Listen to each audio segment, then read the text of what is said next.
It feels like everything is unraveling right now. The economy, jobs, stability, even the way people are defining success and what they want for themselves and happiness. We are not imagining it.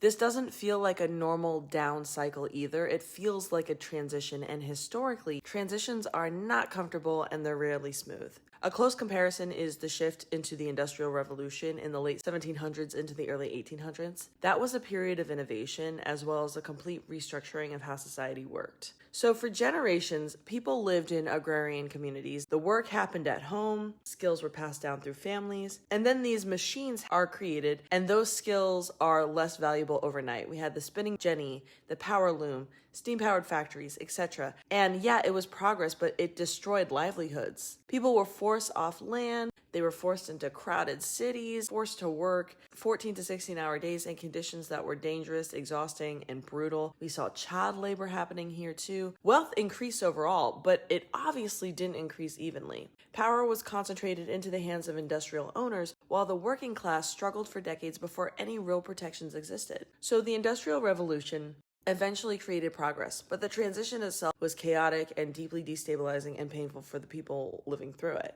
And I feel like it's important to note that the innovations didn't just disappear because people hated the progress. They stuck around. Let's keep that in mind.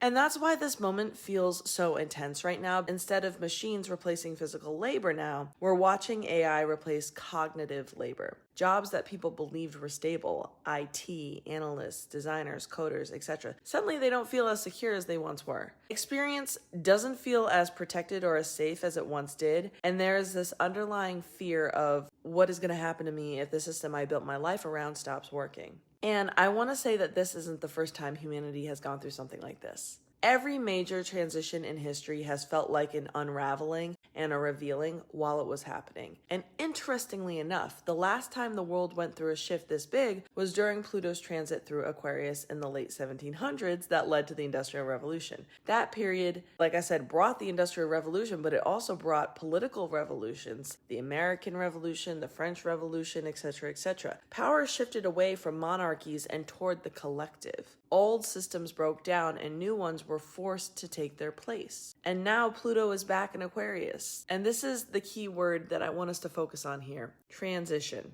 Did we hear the word I used? Not instant improvement, not overnight success, not bing bang boom and here's what's new and it's accessible to all, yada yada. Transition. Transitions are uncomfortable by nature. They expose what's not working, they reveal deep inequity and inequality, they force change even when people don't want it. And the truth is that we all gotta grapple with. We live in a society where a lot of people don't want change. People want stability and predictability and certainty. How many of y'all say that you're going to live healthier, eat better, make more time for self-care, form whatever new habit or heal, go to therapy, and you just don't?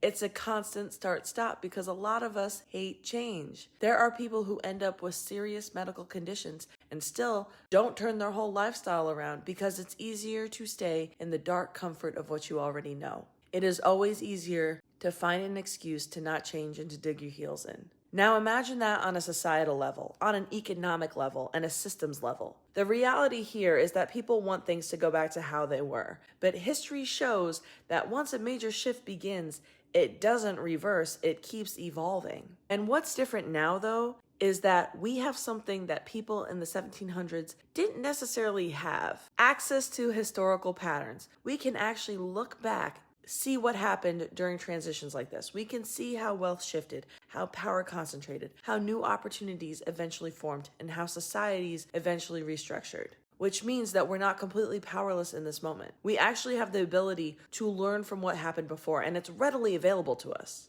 And we can make more conscious collective decisions this time. We can pay attention to patterns instead of pretending everything will just magically stabilize on its own if we just hate progress enough. Transitions aren't just about destruction, they are about the revealing, and they reveal what was unstable. They reveal the inequality, like I said. They reveal what we were simply tolerating because it felt familiar. It's the Tower card in the tarot. That's what this moment is right now. Not just a collapse, but a massive revealing, a massive Tower moment. And you're probably asking yourself constantly now, why is everything falling apart around me? But I also encourage you to ask yourself, what is this transition trying to show me, trying to tell me, trying to get me to understand? And how do we and I move in a way that actually benefits all of us this time? Until next time, y'all.